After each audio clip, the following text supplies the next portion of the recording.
За хай манайха дараагийн хичээлдээ бэлэн болсон уу? За өнөөдрийн үзэх хичээл маань present perfect tense буюу англи хэлний миний бодлоор хамгийн их хэрэглэгддэг цаг бах. Яагаад гэвэл энэ цаг нь а, олон цагийг дотроо агуулж идэг. За юу гэсэн үгүй юу яриад байна вэ гэхлээр энэ хоёр өгүүлбэрийг сонсоод аваарай. I wore black dress in the morning. And I'm still wearing the same black dress. Okay. За хоёр дахь өгүүлбэр I ate my lunch just an hour ago and I'm still full. За юу гэсэн өгүүлбэр бэ гэхлээр би өглөө хар dress өмссөн. Өглөө өмссөн past цаг тий. And I'm still wearing the same black dress. Би одоо ч гэсэн тэр палаачтайгаа байна гэхлээр яах нь одоо үргэлжилж байгаа цаг дээр хэлж байна те. За хоёр дахь өгүүлбэр би цагийн өмнө хоол идсэн, past simple дээр хэлсэн. Тэгээд одоо хүртэл би цатгалан байна гэж хэлсэн. За тэгэхээр энэ маань present perfect tense нь ямар үед хэрэглэгддэг вэ гэхээр өнгөрсөн цагт би ямар нэгэн зүйлийг хийчихсэн. Тэгэхдээ тэр зүйлээ би одоо хүртэл хийж ийн буюу би хар палаажаа одоо хүртэл ингээл дахин тайлж өмсөд яваад байна гэсэн үг биш. Би одоо хүртэл тэр хийсэн үйлдэлийнх нь үр дүн нь үргэлжилж байна буюу би одоо хүртэл тэр хар палаачтайгаа байна гэсэн. Хоёр дахь жишээ нь би цагийн өмнө хоол идсэн. Гэтэ үр дүн нь үргэлжилж байгаа гэхлээр би одоо хүртэл өлсөөгүй байна гэсэн. За хэрвээ би өлсөд эхэлсэн бол яах нь вэ? I ate my lunch гэх юм штэ. Past цаг дээр. Гэтэ одоо хүртэл би эдсэн үр дүн маань үргэлжилж байгаа гэсэн утгаараа present perfect tense-ийг хэлнэ. За present perfect tense-ний өгүүлбэрийн бүтц нь энэ дээр шинэ юм гарч ирж шүү манайха. За эзэн бие. За эзэн биесээ хамаарад I have, you have, we have, they have, he has, she has, it has гэж явна. За he, she, it дээр has болчих чинь те. За одоо анхаараарай. Дараа нь I have, she has гэснийхэн дараа үйл үг орох хэрэгтэй те. За үйл үг нь PP буюу past participle гэсэн одоо хэлбэр дээр хувирна. Дөрмийн бос үйл үгнүүд харин зүгээр хингийн үйл үгнүүд нь араасаа ed аваад тэд object авна. Энгийн үгнүүд гэхээр visit, visited, тэ or work, worked, study, studied гэд энгийн өнгөрсөн цаг дээр ed-гээ авчна. За харин дөрмийн бос үгнүүд нь pp авна гэдгийг нь за бидний харж байгаачлангаар англи хэлний дөрмийн бос үгнүүд base form, past simple болон past participle гэх ингээ гурван хэсэгт хуваагдаж байгаа. Awake, awoke, awoken. За би гэдэг үгийг харъя. To be одоо цагтаар те. За энэ маань тийм байсан болохоор was, were болчдөг те. За тэгвэл past participle дээр be нь болдог. Blow, blew, blown. Build, built, built. Buy, bought, bought. Catch, caught, caught. Choose, chose, chosen. Dream, dreamed, dreamed. Drink, drank, drunk. Eat, ate, eaten. Fall, fell, fallen. За эднийг бол заавал бүгднийг цээжлэх хэрэгтэй байдаг. За мэдээж Google-с irregular verbs гэл хайчаар юу н гараад ирнэ. За энийг бол заавал цээжилдэг. Гэхдээ нэг цээжилчих юм бол айгүй амархан. За өгүүлбэрийн бүтц нь юм байдаг. Ихэвчлэн маш их хэрэглэгддэг үгнүүдийг харъя. Do, done. Go, gone. Eat, eaten. Buy, bought. Play, played. Meet, met. Write, written. Have, had. Come, come. За come маань past simple дээр came болчоод буцаад come болдог шүү. За be, been. Okay. За жишээнүүд нь I've made a pizza. Okay? За энэ нь юу гэсэн үг вэ гэхээр би пицца хийсэн. Би бүтэнсэ өдөр пицца хийсэн гэж өнгөрсөн зүйл дээр ярьж байгаа юм биш. Миний хийсэн пицца одоо хүртэл байгаа гэсэн үг байна шүү дээ. I made a pizza. I've broken up with my girlfriend гэхээр би найз охинтойгоо салчихсан. Салаа дууссан биш. Одоо салчихсан байгаа. Тэгээд ер нь тэгчихсэн байгаа гэж орчуулж болно. I have lost my keys. Би төлхөөрөө хайчихсан байгаа. Одоо хүртэл олоогүй л байгаа. I lost my keys 7 days ago хэмээл би 7 хоногийн өмнө төлхөөрөөдөө хайсан. Гэхдээ буцаад олцсон ч юм уу replace хийсэн байж болно. Гэхдээ яг энэ цаг дээр ярьж байгаа тохиолдолд би одоо хүртэл төлхөөргүй байна. Гэртээ орж чадахгүй байна гэсэн утгыг илэрхийлж байгаа. You have done the exam well. За чи шалгалтаа сайн өгсөн байна. You have come to school on time. За чи хичээлдээ цагтаа ирсэн байна. He has gone to Canada. Тэр Канад явчихсан байгаа. Одоо хүртэл Канадад байгаа гэсэн. My brother has bought a new car. My mom has come. Julia has been at home. За энэ дээр хараарай. She was at home. Гэвэл тэр гэртээ байсан одоо байхгүй ч болно те. Julia has been at home гэхээр Julia гэртээ байсаар л байгаа. We have decided to travel to the USA. We have prepared our ceremony.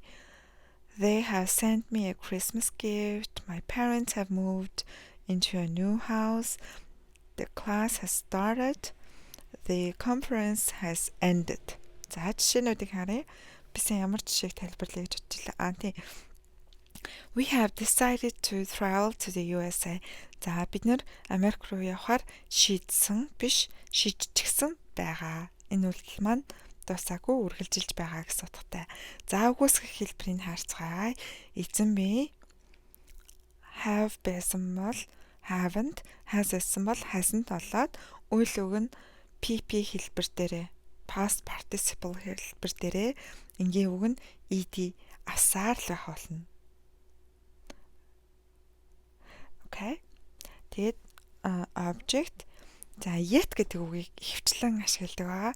Энэ хараахан гэсэн үг. За тгээгүү байгаа хараахан тгээгүү байгаа гэсэн утгыг илэрхийлнэ шүү. За тэгж орчуулж байна.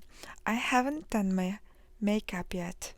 За би одоохондоо хараахан makeup-а хийж дуусаагүй байна. You haven't completed the whole task in time. Чи цагтаа бүх даалгавруудыг хийж дуусгаагүй байна. He hasn't finished his studies yet. Тэр одоохондоо хичээл сурч дуусаагүй. My mom hasn't made dinner. Ээж маань хоол хийгээгүй байгаа. We haven't met for 2 months. Бид нэр одоо хүртэл 2 сарын туршид уулзаагүй байгаа. Одоо хүртэл уулзаагүй байгаа гэсэн үг тий. They haven't heard about the news. My phone hasn't turned on. Миний утас даасаагүй байна. I haven't done my homework. You haven't worn a white shirt. Tom hasn't brought a new car yet. Julia hasn't woken up. Julia hasn't woken up гэдэг нь ямар утгыг илэрхийлж байна вэ? Та нар бодтоо. Julia сэрээгүй байна буюу тэр одоо хүртэл унтж байна. We haven't talked about this. They haven't come to Mongolia yet. The exam result hasn't come out yet. Шалгалтын хариу хараахан гараагүй байна. Одоохондоо гараагүй байна. Амар хэрэглэгдэхээр агааз. За тэгэхээр тэгээгүй байна. Эсвэл одоохондоо тэгээгүй, тэгж амжаагүй байна гэсэн утгаар илэрхийлдэг. За WH-тэй буюу энгийн асуух хэлбэрийг харцгаая. WH have has subject үйл үгэнд хаал PP юм уу ed-ийг авсаар л байх болно. Тэгээд object. Okay. Have, has, subject, PPO. За энэ бол формула штэ. Нөгөө юу те. За yes no question байх юм бол yes subject have has, no subject haven't or hasn't. Yes I have, no I haven't. Yes she has, no she hasn't гэж явна гэсэн үг те. За have you had your dinner? Чи хоолоо идчихсэн байна уу? Хоолоо идсэн үү биш идчихсэн байна уу? Одоо хүртэл үсээгүй байгаа үсттэй гэсэн санаа. Yes I have, no I haven't. Has your sister done her homework? Дүү чинь даалгавраа хийсэн үү? Yes, she has. No, she hasn't. Has the lesson started yet? Хичээл эхэлчихсэн байна уу? Yes, it has. No, it hasn't. Okay. Have you brought a milk and vegetables? Yes, I have. No, I haven't. Чи сүү болон ногоо авчирсан байна уу? Bring гэд авчрах гэдэг үг нь brought болсон байна. What have you prepared for lunch? Чи өдрийн хоолн дээр юу бэлдсэн бэ?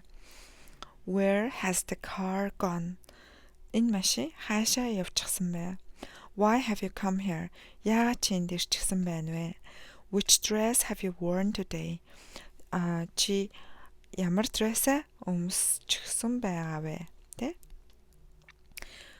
Who have you met at school? Чи сургууль дээрээ хинтээ уулзчихсан байна вэ? What have you decided? Чи юу гэж шийдчихсэн байгаа вэ? Юу гэж шийдсэн бэ? Биш юу шийдчихсэн. Одоо хүртэл тэр шийдвэр дээрээ бацаагч чинь гэсэн үг штэ. When have you come? Чи зэрсэн бэ? I didn't know you were here. When have you lost your key? Чи дэлгүүрээ хизээ алгуулсан бэ? How have you come to Japan? Чи Japанд яаж ирсэн бэ? How long have you waited here? Чи энд хэр удаан хүлээж байгаа вэ?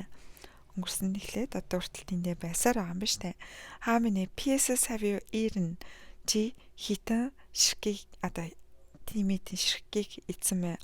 What have you studied at college? Чи коллежд юу сурсан бэ?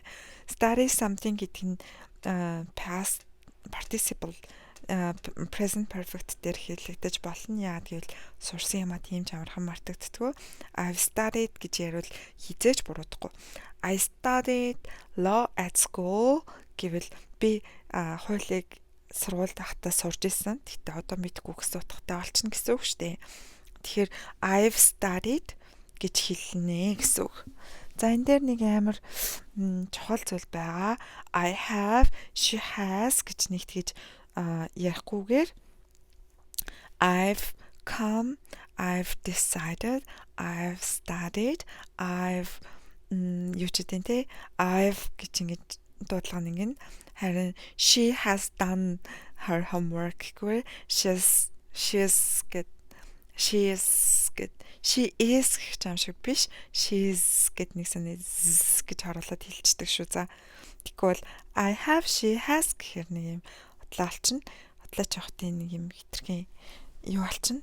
За гэрийн даалгаварт make 5 questions in the present perfect questions, okay? 5 questions and answer the question with WH from the previous page. За энэ WH-тэй асуултуудад хариулах юм байна. За ингээд good job everyone. This is the most important class so far. So pay attention. Okay? See you.